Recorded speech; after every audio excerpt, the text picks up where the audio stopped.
মাত্র 7 দিনে content monetization পেয়ে গেলেন আমার একজন আপা। আপা আপনি কোন জায়গা থেকে আসেন যেন? যশোর থেকে।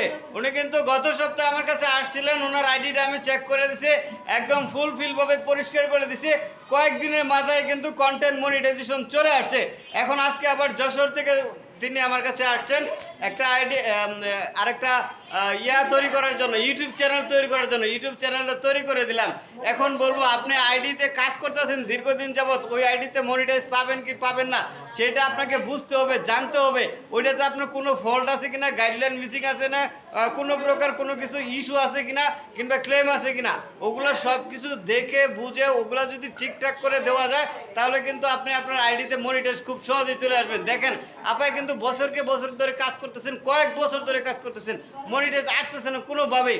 জাস্ট এক সপ্তাহের মধ্যে কেন চলে আসলো, কী কারণে চলে আসলো? কিছু পরিমাণে ইস্যু ছিল, কিছু পরিমাণে মিউজিক ছিল, আর এরপর আরও কিছু আনঅথেন্টিক জিনিস ছিল, যেগুলো আমি রিমুভ করে দিই এবং ঠিকঠাকভাবে সেট করে দিই। তার ফলে কিন্তু ওনার মনিটাইজটা চলে আসে। আপনার কয় দিনের মাথায় মনিটাইজ আসছে একটু বলবেন? এক সপ্তাহের ভিতরে।